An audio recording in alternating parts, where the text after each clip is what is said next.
did CPR on a crash victim until paramedics arrived. They said I saved her life.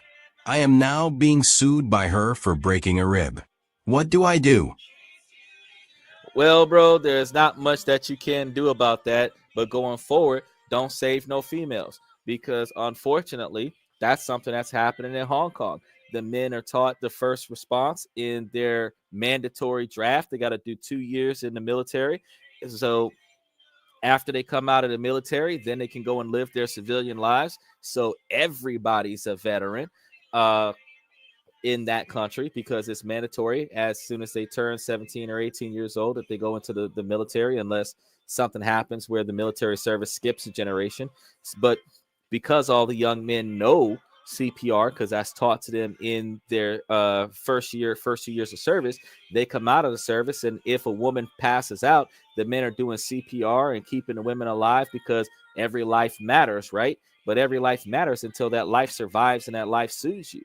Now, what would have happened if that life would have been lost and you would not have given them the CPR? What if you would have just stood there like you didn't know what to do to save them and just waited for the paramedics to show up? If the person would have survived, the person would have survived. If not, the person would have been dead.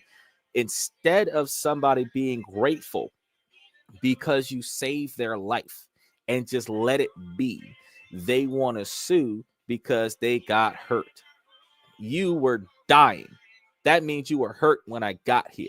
Whatever happens to you to keep you alive, you should appreciate the fact that you're still alive. Let me tell you something real quick.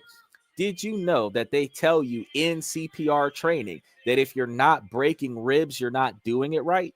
You have to put that much pressure on the heart in order to keep the heart pumping blood through the body, that you will have to crack 3 to 5 ribs in order to keep the body alive, especially if you're doing compressions for 5, 10, 15 minutes, 30 minutes, trying to keep this unconscious body alive until somebody can bring an oxygen system. You're not going to tell me that this person is completely dead and you are resuscitating this body for minutes, half an hour, and they are that disappointed that they're going to sue you because they didn't get to die.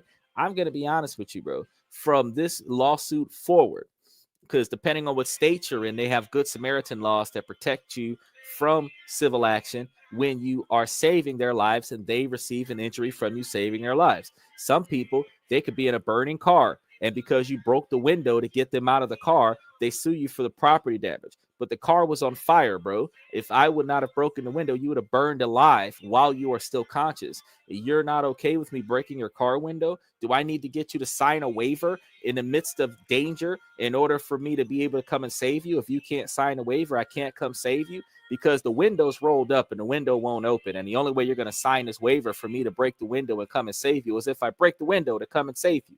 So now that means that I have to get you to sign the waiver after I break the window, after I break your ribs, get you to sign this waiver, waiving anything that has happened during this involvement so that I'm not going to be held liable in court. Again, we're walking around with contracts in our back pockets, because if we don't, we get sued for trying to do good things for other people. And I'm just going to be honest with you guys. It makes absolutely no sense why we're being treated that way. As anybody, it doesn't matter if it's a man or a woman. If you go and save somebody else or you go and help somebody else, that person should really just appreciate the fact that their life is better because you were there. And you should be able to show that appreciation.